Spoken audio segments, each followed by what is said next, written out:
Hello বন্ধুরা, আশার আলো কুকিং ভিডিও চ্যানেলে তোমাদের সবাইকে স্বাগত। বন্ধুরা, আজ আমি আবার চলে এসেছি একটি নতুন রেসিপি নিয়ে। আজ আমি করে দেখাবো একটু ভিন্ন স্বাদের লাউ চিংড়ি। চলো রেসিপিটা শুরু করা যাক। এর জন্য প্রথমে লাগছে লাউ। আমি এখানে 1 কেজি ওজনে একটি লাউ নিয়ে নিয়েছি। তোমরা চাইলে যে যার ওজনে পরিমাণ মতো নিয়ে নিতে পারো। লাউটাকে খোসা ছাড়িয়ে কেটে নিয়েছি টুকরো করে। এবার এটাকে কুচি করে কেটে নিতে হবে, একটু সরু সরু করে।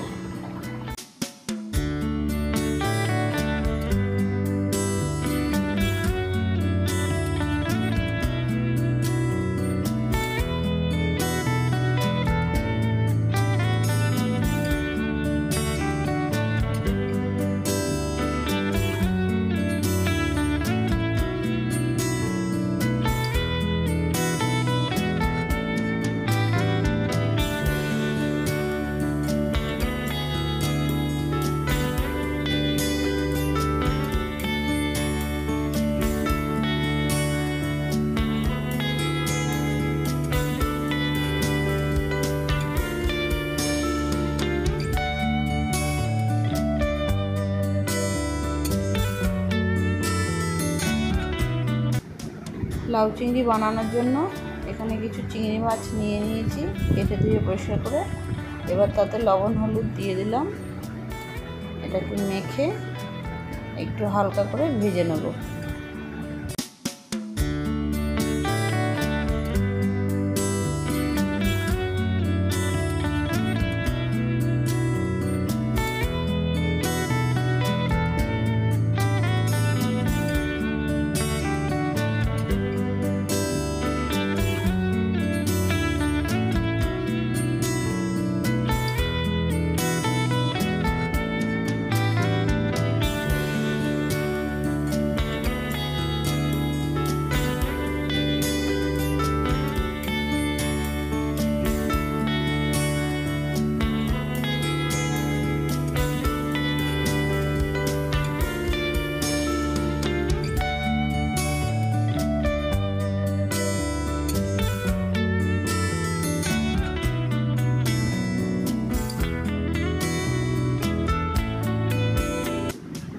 এবার ওই মাছ ভাজার তেলের মধ্যে দিয়ে দিলাম গোটা জিরে ফোড়ন।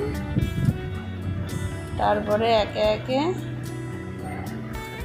দিয়ে দিলাম কিছু গোটা গরম মশলা, দারচিনি আর এলাচ। এবার দিচ্ছি 2টো শুকনো লঙ্কা, একটি তেজপাতা, এটা ছিঁড়ে। এবার সব মশলাগুলোকে একটু নাড়ি চাড়িয়ে নিয়ে তাতে দিয়ে দিলাম পেঁয়াজ কুচি,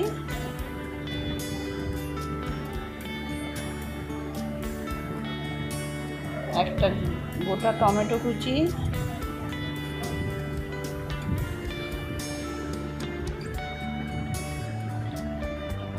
আবার একটু নাড়িয়ে নিয়ে এর মধ্যে দিয়ে দিলাম রসুন বাটা আর ধনে গুঁড়ো, কাশ্মীরি লঙ্কা গুঁড়ো আর কিছু চেরা কাঁচা পাকা লঙ্কা।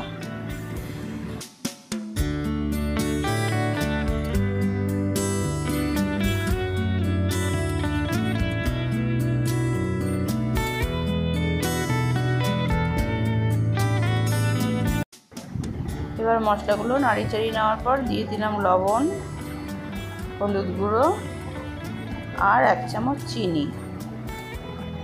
তারপর ভালো করে কষিয়ে নিয়ে দিয়ে দেবো আগের থেকে ভেজে রাখা চিংড়ি মাছ।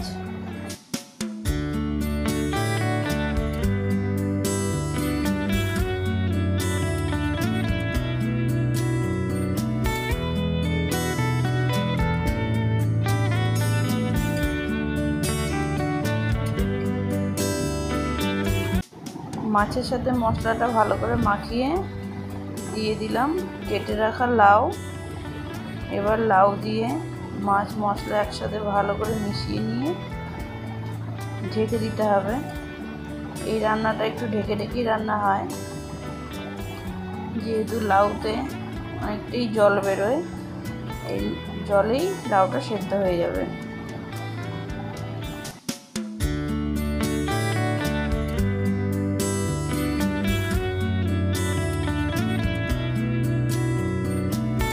কিছুক্ষণ ঢাকনা দেওয়ার পর ঢাকনা খুলে নেড়ে চেড়ে আবার ঢাকা দিয়ে রেখে দিতে হবে আরও কিছু সময়ের জন্য। যেহেতু এই রান্নাটা ঢেকে ঢেকেই হবে, এতে কোনো এক্সট্রা করে জল যাচ্ছে না।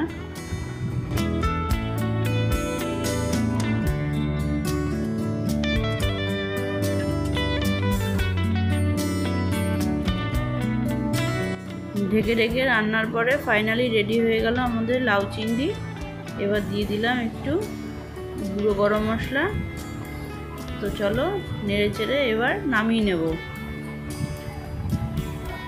এরকমভাবে রান্না করলে আশা করি সবারই ভালো লাগবে। তোমরা প্রত্যেকেই বাড়িতে রান্না করে কমেন্টে জানাবে কেমন লাগলো। গরম ভাতে এরকম লাউ চিংড়ি পেলে আর কিছু লাগে না। তো ভালো লাগলে like, comment, share and subscribe করতে ভুলো না। দেখা হচ্ছে অন্য একটি নতুন রেসিপির সাথে। আজকের মতো টাটা।